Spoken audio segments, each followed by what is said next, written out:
esse privilégio que a gente tem de hoje de manhã cedo, nós estarmos aqui e poder meditar na palavra, poder buscar o Senhor. Vamos orar nesse momento. Amado Deus, nós louvamos o Teu nome por esse privilégio que temos de estar na Tua casa, na presença do Senhor, para juntos meditar e estudar a Tua palavra. Fala conosco nesta manhã, esse tempo quando temos estudado a respeito das 7 cartas encaminhadas às igrejas da Ásia. Cremos que o Senhor está falando ao nosso coração.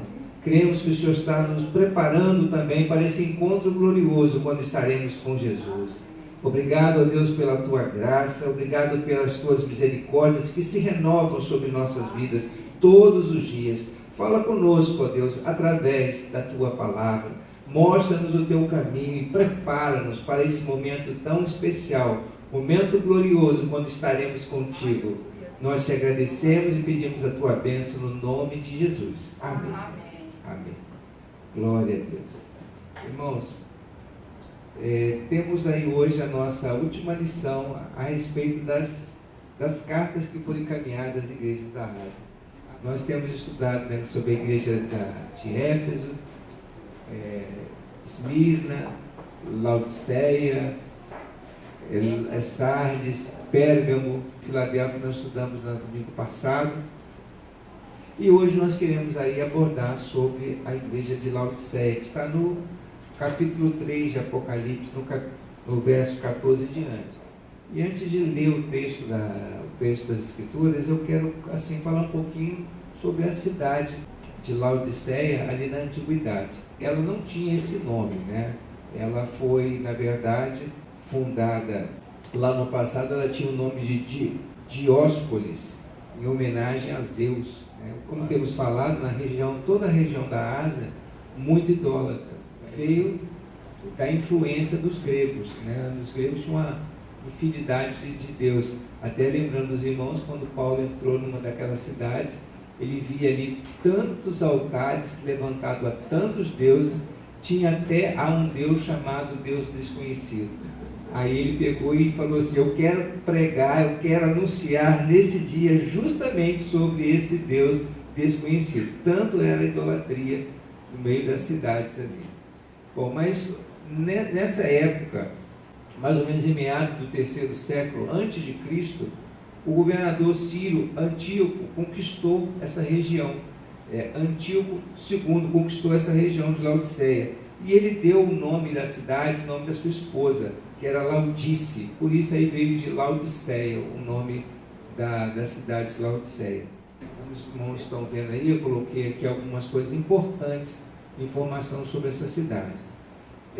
A indústria e o comércio, ela contava com um robusto sistema rodoviário. Eles tinham ali um sistema de transportes que ligava as principais cidades, principalmente meios de transporte que ligava a cidade de Éfeso, que tinha um porto muito importante ali naquela região da Ásia.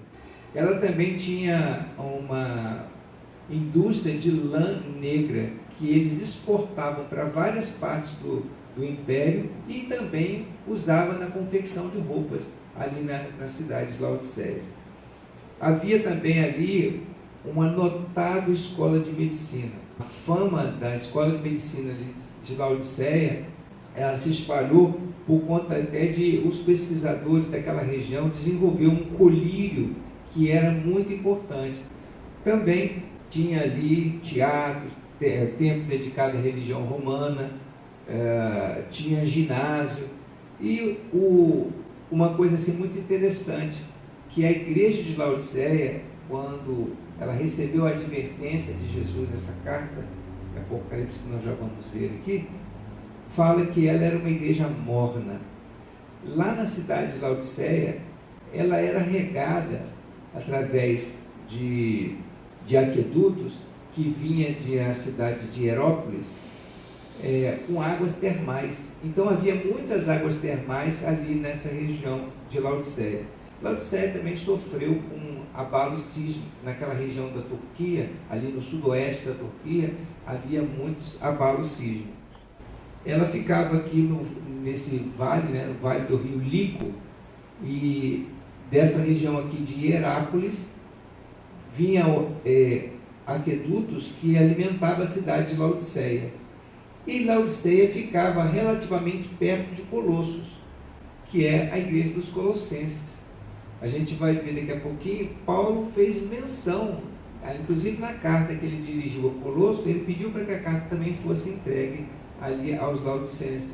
E a carta de Laodiceia fosse lida aos Colossenses. Só que essa carta de Laodiceia, ela se perdeu no tempo, não se achou. Cartas que Paulo também escreveu à igreja de Laodiceia. A cidade de Laodiceia, na verdade, hoje está numa região desértica. Isso aí são ruínas, está entre a cidade de Denizli e Pamukkale, lá na Turquia. Está numa região deserta, aí nós estamos vendo as ruínas da cidade. Isso daqui foram fotos tiradas aéreas de escavações, onde foi localizado essas coisas, né, de ginásio, foi localizado um templo também, que eles falam que foi justamente mais de 2000 anos atrás, então foi na época, né, do primeiro século, né, de igrejas que estavam aí nesse período.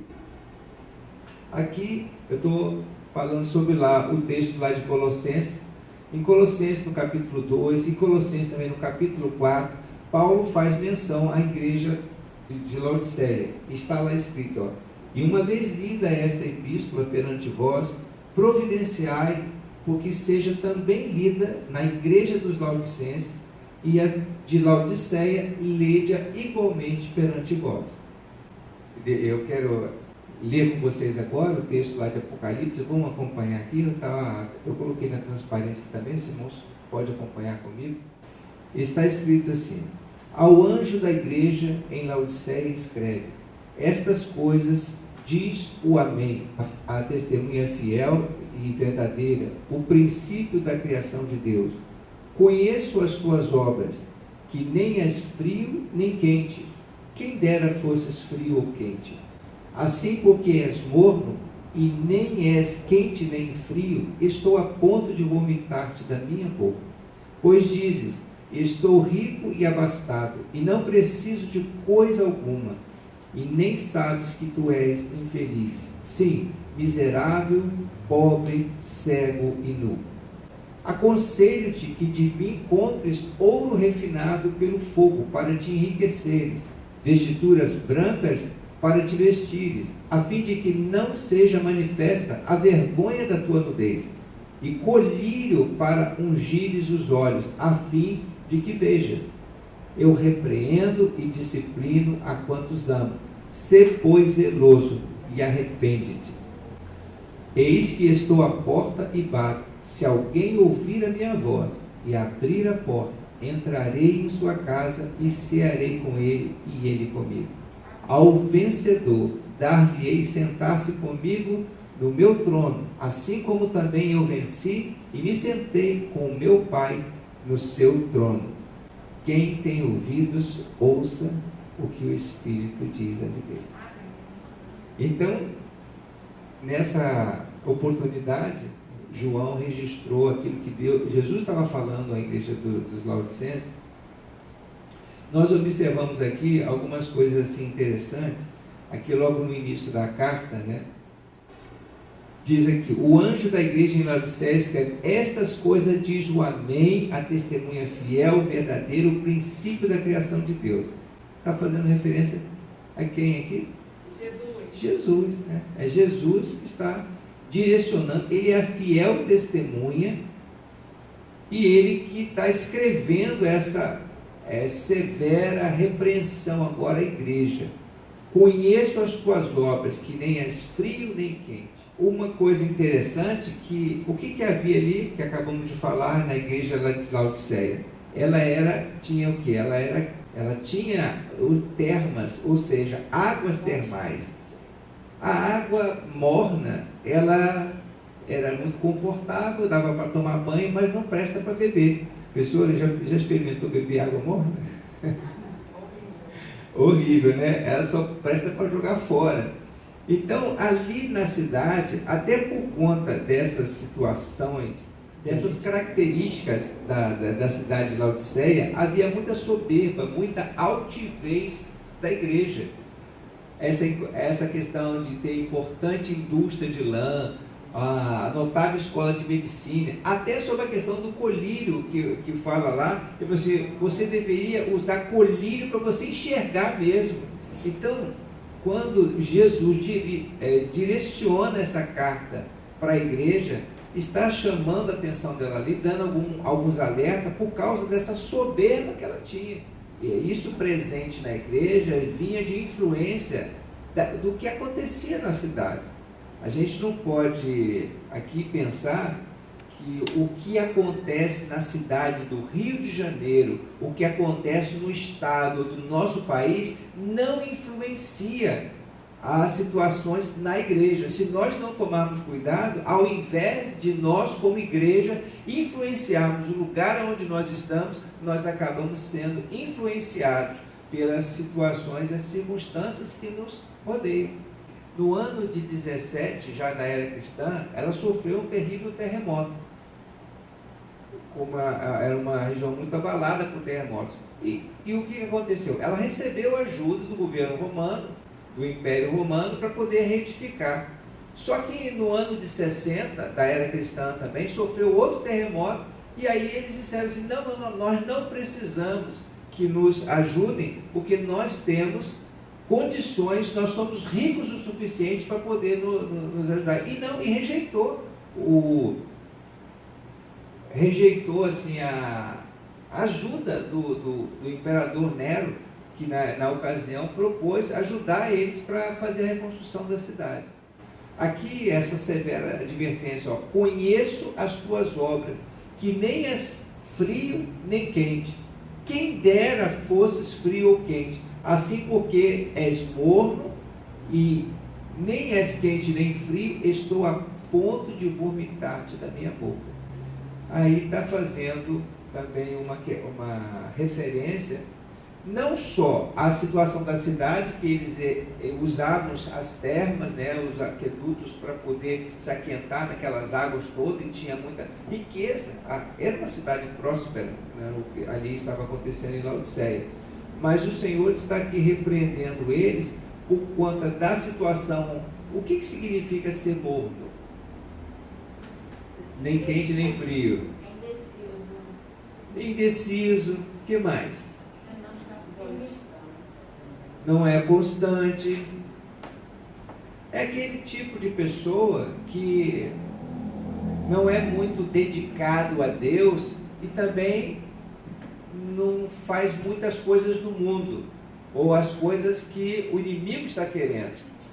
Então, dessa maneira, o que eles imaginam? Bom, eu não sou tão rebelde contra Deus, mas eu também não sou lá do lado do diabo. Tem pessoas que pensam que quando não está caminhando para fazer especificamente as obras que o diabo quer, que ela pensa que está agradando a Deus. Quem comigo não ajunta, disse Jesus, espalha. Então, na verdade, se nós não estamos caminhando com firmeza, com dedicação, com interesse de coração, caminhando com Cristo, nós estamos abrindo brecha para as coisas do inimigo. É o que estava acontecendo na igreja.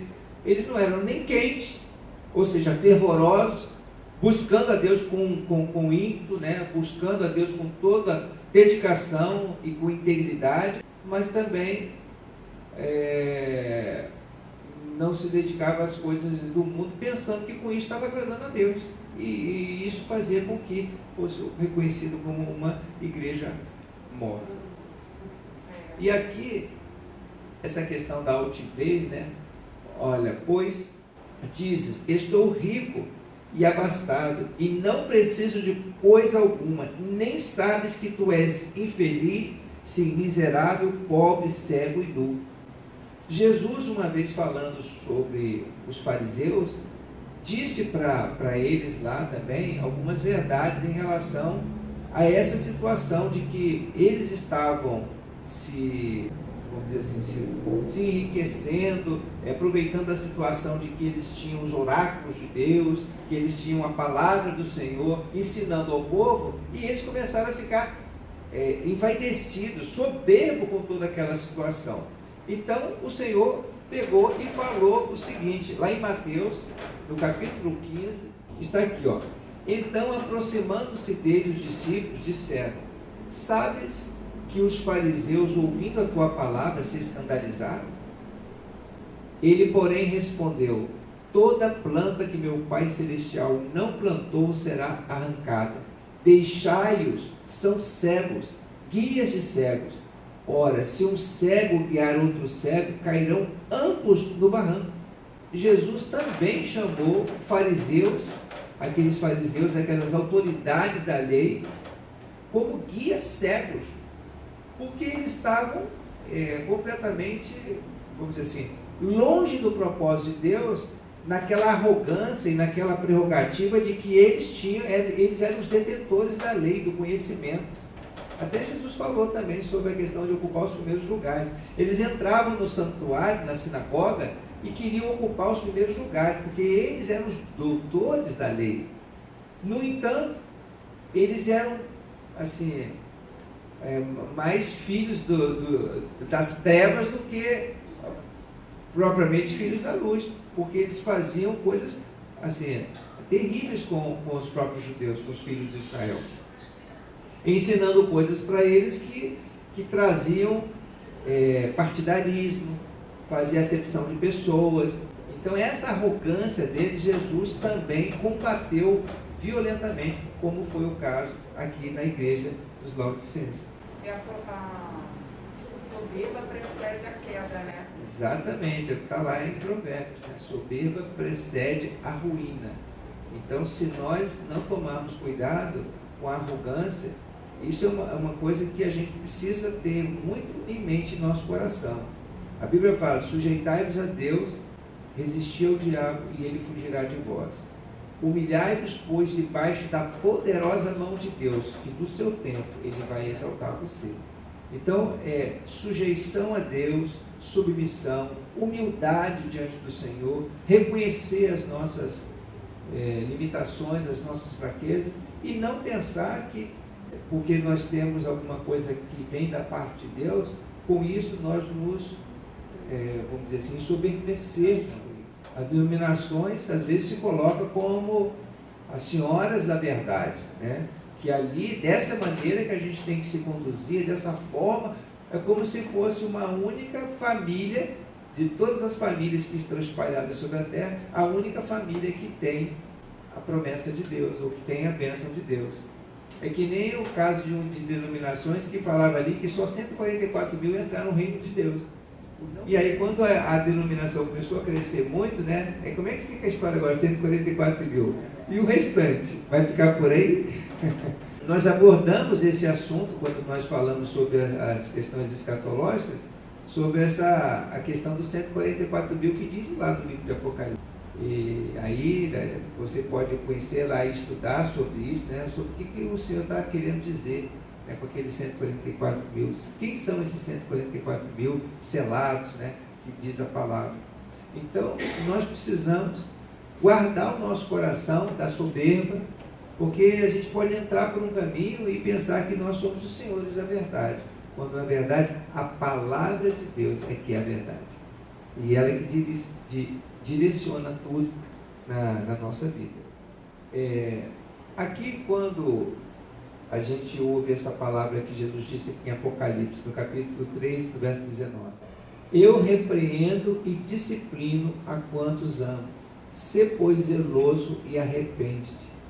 O Senhor está trazendo uma advertência, uma repreensão para a igreja, com o objetivo de tratar e cuidar. Ele começa cuidando da sua casa, ele começa cuidando das nossas vidas. Diz lá na epístola de Pedro, isso aqui, ó: porque a ocasião de começar o juízo pela casa de Deus é chegada. Ora, se primeiro vem por nós, qual será o fim daqueles que não obedecem o Evangelho de Deus? O julgamento começa pela casa do Senhor. as coisas começam a ser tratadas dentro do ambiente doméstico, dentro da família de Deus. O Senhor vai tratando com as situações da nossa vida para que nós estejamos preparados para esse encontro glorioso. E porque o Senhor nos ama, Ele não quer que nós sejamos envergonhados com a sua vinda, com a sua chegada. O Senhor deseja o quê? A todo tempo lavar nossas vestes, abençoar a nossa vida, o nosso coração. E por isso nós não devemos achar estranho aquele fogo que às vezes arde perto de nós, como se alguma coisa estranha tivesse acontecendo. Como temos experimentado no tempo presente, nesse dia. Olha quanta coisa aconteceu do ano passado para cá em relação à pandemia, né? Tudo que acontece no mundo é pela permissão de Deus. Por que Deus permitiu essa situação? No meio de tudo isso, a gente observa que Deus está tratando com muitas pessoas arrogantes, muitas pessoas soberbas, que pensam que elas eram os senhores do seu domínio, os senhores do seu tempo, os senhores das coisas que ela possuía, e de repente nós vimos que nós não somos senhores de nada. Que é o Senhor quem controla todas as nossas vidas e que a gente depende da graça dele, depende do sustento. E veio uma pandemia que atingiu pobres, ricos, pretos, brancos. Não há diferença entre uma nação, se uma nação ela é rica, se a nação ela é pobre. E nós estamos vendo aí que a pandemia se alastrou pelo mundo e todos nós precisamos e carecemos da graça de Deus. Não há, por exemplo, diferença. Eu vi algumas pessoas pensando assim, mas nós somos a igreja do Senhor, nós estamos sob os cuidados de Deus. Eu tenho visto muitas pessoas, servos de Deus, que foram atingidos, homens de Deus, pastores, missionários, que foram acometidos da Covid e vieram e partiram para a glória. Então, não há assim diferença. O sol cai sobre os pobres, os ricos, sobre os bons, os maus, e veio tudo isso e mostrar que nós todos dependemos da graça do Senhor. Então o Senhor tratou dessa forma, com aquela arrogância que havia na cidade de Laodiceia, e essa arrogância da cidade estava influenciando a igreja, porque na igreja havia muita arrogância. Era uma igreja importante para o reino de Deus. A gente vê que até na carta que Paulo escreveu aos Colossenses, ele menciona também carta que ele escreveu aos Laodicenses.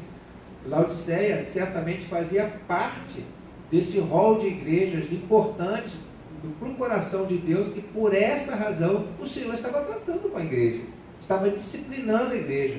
Olha, você não está nem quente nem frio, se posicione, não fique em cima do muro. Creia na minha palavra, ande nos meus caminhos, não fica como fala, um pé na igreja e outro no mundo. Fica fazendo as coisas que a sociedade quer, que o mundo quer, e querendo também estar fazendo as coisas que Deus quer. A gente, na verdade, tem que se posicionar, fazer aquilo que Deus quer, e deixa que o Senhor vai cuidar de todas as outras coisas. Não é verdade? É interessante essa simbologia que Jesus utiliza aqui na carta, né? Aqui em Apocalipse, no capítulo 3, no verso 18, aconselho-te de que me compres ouro refinado pelo fogo, para te enriqueceres, vestiduras brancas para te vestires, a fim de que não seja manifesta a vergonha da tua nudez, e colírio para ungires os olhos, a fim de que vejas. Ele está falando aqui sobre a questão de comprar ouro refinado pelo fogo, porque eles davam muito valor às suas riquezas materiais. Lá no ano de 60, quando o imperador romano ofereceu ajuda financeira para restaurar a cidade por causa do terremoto, nós não precisamos, nós somos ricos bastante para poder nos garantir. Foi essa a posição da cidade. E essa arrogância estava já no nível da igreja, pois eles pensavam que talvez por ter sido evangelizado pelo apóstolo Paulo, ou por aqueles homens de Deus que passaram ali naquela região, pois essa cidade ficava próxima a Colossos, aos Colossenses. Então eles foram ali evangelizados pelo ministério do apóstolo Paulo. não havia uma discussão lá na cidade que uns diziam que era de Paulo, outro de Apolo. Então, essa soberba que estava no coração deles, o Senhor estava tratando e falou assim, então, ao invés de você se preocupar com o seu ouro, com a sua riqueza, com as suas lãs negras, né, que faz assim, que tem todo essa característica de prosperidade no meio da cidade, as suas confecções e os seus termos, o valor tanto que você dá a essas coisas, compre, na verdade, aquilo que o ouro não pode comprar, e seja refinado como fogo. Quando fala que refinado como fogo, é que o ouro é purificado onde? No fogo. Você bota o ouro lá para derreter no fogo, e ali você faz com que a escória, tanto do ouro quanto da prata, seja removida e dá pureza ao ouro. Por essa razão nós passamos também pelo fogo. Passar pelo fogo, passar pelas tribulações, pelas provas, pelas dificuldades, onde Deus vai trabalhando dentro do nosso coração e vai nos fortalecendo em Deus. E você pode ficar certo que aquilo que Deus está fazendo hoje na sua vida, ouro nenhum pode pagar. A obra que Deus vai fazendo dentro do nosso interior permanece para a vida eterna. Jesus, inclusive, ele falou assim, nós devemos juntar tesouros que durem para a vida eterna. Não os tesouros que se atraça a traça e a ferrugem pode corromper. Então nós vamos preocupar com aquilo realmente que constrói na nossa vida. E eu quero deixar aqui assim, abrindo um parênteses. Deus não tem nada a ver, não tem nada contra a riqueza, contra ser próspero. O problema é que o amor ao dinheiro é a raiz de todos os males. As pessoas, quando dão muito valor à riqueza, dão muito valor a isso vai causar o quê? Embaraço, transtorno na vida dessas pessoas. E elas vão deixar aquilo que realmente tem valor, que é uma vida de santidade, uma vida íntegra diante de Deus, uma vida de comunhão com o Senhor, e dar valor a outras coisas, pensando que através dessa riqueza você vai ter a sua satisfação. Por isso Pedro falou assim, né? Quando Jesus falou sobre essa questão das dificuldades do rico lá, que rejeitou a proposta de caminhar com Jesus, Pedro perguntou, Senhor, então é impossível o rico ser salvo. Aí Jesus falou assim, não, tudo é possível para Deus. E aí Jesus estava falando, né, sobre, é mais fácil passar um camelo pelo fundo de uma agulha. A agulha é aquela porta estreitinha que havia nos muros de Jerusalém, por onde só passava pessoas. Então é mais fácil passar um camelo pelo fundo da agulha, ou seja, aquilo que é estreitinho, do que entrar um rico no reino dos céus. Mas não quer dizer que o rico não vai entrar no reino dos céus.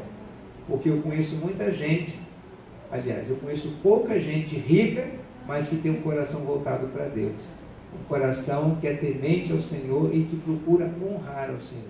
E ainda dentro desse simbolismo, ele fala aqui, né, vestiduras brancas para te vestires, porque lá na cidade eles davam muito valor à lã negra, que era usada nas confecções. E a vestidura branca, na verdade, tem um simbolismo na palavra de quê? Santidade. Então, quando o Senhor está falando aqui, ele faz aqui um simbolismo, um trocadilho, até para que eles não dessem tanto valor a essa coisa lá da lã que eles tinham, né, o orgulho que eles tinham das exportações da lã negra, mas que eles dessem valor à vestidura branca, porque a vestidura alva representa a santidade de Deus, a comunhão com o Senhor. E ainda fala também, e colírio para ungires os olhos, a fim de que vejam. Porque lá os pesquisadores da cidade de Laodiceia, através da sua escola de medicina, eles tinham muito orgulho do colírio que eles desenvolveram lá para poder abençoar os olhos, para poder tratar da visão das pessoas. Então, ele menciona aqui, ele fala assim, colírio para você ver. Naquela ocasião que eu citei, Jesus falou sobre os fariseus, o que os fariseus estavam falando foi a mesma circunstância que Jesus falou assim, o que contamina o homem não é o que entra na boca, mas é o que sai da boca, porque o que sai da boca procede do coração. Então, estava ali no coração deles coisas que realmente estavam contra a palavra. e não eram perfeitas aos olhos do Senhor. Por esta razão, o Senhor estava falando com eles que eles eram guias cegos. E se um cego guia outro cego, vai acabar os dois caindo no buraco. Essa é a verdade.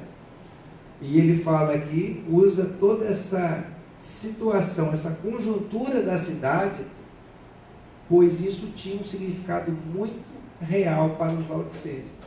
A carta à igreja de Laodiceia termina aqui: eis que estou à porta e bato. Se alguém ouvir a minha voz e abrir a porta, eu entrarei em sua casa e cearei com ele e ele comigo. O desejo que Deus tem, né, com a sua igreja, o desejo que Deus tem com cada um de nós, é nos trazer para esse banquete. Quando ele contou a parábola lá do banquete e as pessoas começaram a dar desculpas para não participar do banquete, é desejo do coração de Deus fazer com que nós participemos efetivamente de tudo de bom. Às vezes a gente fica pensando assim, né? Mas Deus vai me privar das coisas, vai me amarrar numa situação. Nós temos que tomar cuidado com isso. Deus não quer nos privar, não quer tirar das nossas vidas coisas que vão abençoar a nossa vida, o nosso coração. Pelo contrário, Ele quer nos fazer prosperar. Ele falou assim: o inimigo vem para te matar, roubar e destruir. Eu, porém, vim para te dar vida, e vida com abundância. É propósito de Deus fazer isso. Então ele falou assim: eu estou batendo a porta. Ou seja, Ele está falando conosco. Está aí, batendo ao nosso coração, para abrir o coração. Se arrepende, disse Jesus para Laodiceia: não fica dessa maneira, sendo morno, porque eu já estou a ponto de vomitar. Porque é assim que a água morna dá o efeito, né, dentro do nosso organismo. E ele fala aqui: ao vencedor dar-lhe-ei sentar-se comigo no meu trono, assim como também eu venci e me sentei com meu Pai no seu trono. Ao vencedor. Quem é o vencedor? É aquele que persevera. É o que persevera até o fim. E também tem um outro, a gente até abordou isso na última vez que estudamos sobre na última carta. Ao vencedor. Quem é o vencedor? É aquele que persevera, está certo. E obedece a palavra. Obedece a palavra. Segundo a palavra do Senhor. E também aquele que se reposiciona. Ele se converte. Ele estava no pecado, mas ele percebe assim: não, estou errado. Eu quero fazer diferente. Como nós lemos lá no passado, ali nas cartas anteriores, eu darei a vestidura branca para esses também. Diz lá, para esses também, aqueles que se posicionam, porque eles estão vencedores. Não é um derrotado mais. Aquele que fica e permanece no pecado, sim, esse está derrotado, porque o salário do pecado é a morte. Mas o dom gratuito de Deus é a vida eterna. Então, para todo aquele que se posiciona, que persevera, e também aquele que estava no caminho errado e volta, e se arrepende, e se coloca diante de Deus. Então, é o vencedor. Olha, só relembrando aquela parábola da ceia, do banquete, que está lá no Evangelho de Lucas, no capítulo 14, o Senhor disse, né, para os seus servos: olha, já que os convidados não quiseram vir, eles não eram dignos então de estar aqui, não quiseram vir porque eles não são dignos.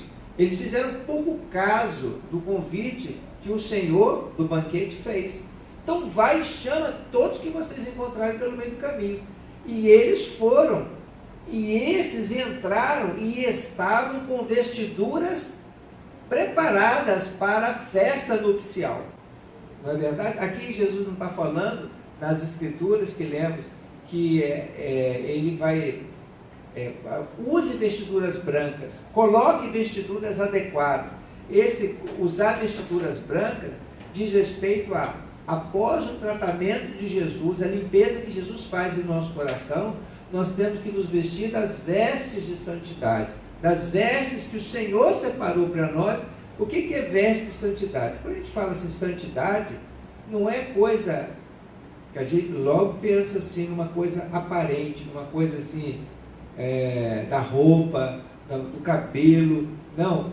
O que Jesus está falando sobre santidade, o termo ser santo é ser consagrado, é ser separado, dedicado ao Senhor. O que adianta uma veste toda bonitinha por fora, mas uma vida toda corrompida por dentro, no seu interior, fazendo tudo aquilo que não agrada a Deus? É que nem aquele ladrão sofisticado, né? Está de terno e gravata e vai lá e rouba um banco. E chega lá e faz também os crimes do chamado colarinho branco, né? O que adianta estar vestido bonitinho por fora e por dentro ser um sepulcro caiado? Não adianta nada. Essa questão das vestiduras brancas aqui, o Senhor diz que lá no banquete, as pessoas que vão participar e que estão ali participando agora, que aceitaram o convite do Senhor, essas pessoas são os que a Bíblia fala que são os vencedores, que estão ali porque alcançaram a benevolência do Senhor, a benignidade de Deus, estão participando. E entre eles, ali, diz a Bíblia lá naquela parábola, que havia alguém que não estava trajado adequadamente para as bodas, para aquela festa de casamento. E o que fez o Senhor? Tirou aquela pessoa que estava ali, que não estava adequadamente vestida, e colocou ela para fora. Deus sabe tudo, Deus conhece tudo, Ele conhece o nosso coração, e Ele quer que todos nós estejamos participando desse banquete. O vencedor é aquele que aceita o convite, que participa e que recebe a palavra de Deus no seu coração. E essa palavra é que nos torna puros, que nos limpa, que vai transformando a nossa vida. Como manterá o jovem puro o seu coração? Observando conforme a sua palavra, conforme aquilo que Deus está falando conosco. Quem tem ouvidos, ouça o que o Espírito diz à igreja. Então, dessa forma, o Senhor foi tratando com a igreja, foi preparando a igreja para que ela estivesse adequadamente vestida para o encontro nupcial, quando o Senhor virá realizar o casamento com a sua igreja. Amém? Estamos todos à disposição. Nós vamos agora entrar numa nova série. Nós estamos terminando aqui hoje a série sobre as cartas da igreja de Laodiceia. Estou aberto a sugestões. Os irmãos que queiram propor algum estudo para que nós façamos na escola dominical.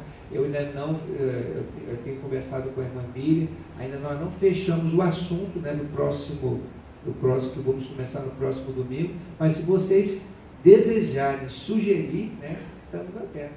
Amém. Quero convidar as irmãs, os irmãos para ficar de pé, vamos orar nesse momento, agradecendo a Deus, que o Senhor possa nos dar aí direção para essa próxima série que nós vamos estudar, sabedoria, né, e a orientação, porque quando nós conhecemos a palavra, nós somos fortalecidos. Amém? Pai, muito obrigado, Senhor, por esse momento que a gente tem tido aqui, esse privilégio de estudar a Tua palavra. Obrigado pela série de estudo que fizemos sobre as 7 igrejas da Ásia, que tem nos fortalecido, tem nos chamado a atenção, para prestar mais atenção àquilo que a Tua palavra nos ensina. Oh Deus, muito obrigado. Continua trabalhando em nosso interior, trabalhando no nosso coração, no nosso entendimento, para que a gente possa engrandecer o Teu nome, Pai. Nós pedimos agora a Tua graça, a Tua bênção sobre cada vida, cada família que tenha participado, assistido a essas ministrações da Tua palavra, que o Senhor possa dar o novo do Senhor, que o Senhor possa trazer renovo, preparando assim, pois, a nossa vida para esse encontro glorioso, o encontro com Jesus. Nós oramos agradecidos em nome de Jesus. Amém. Amém. Glória a Deus.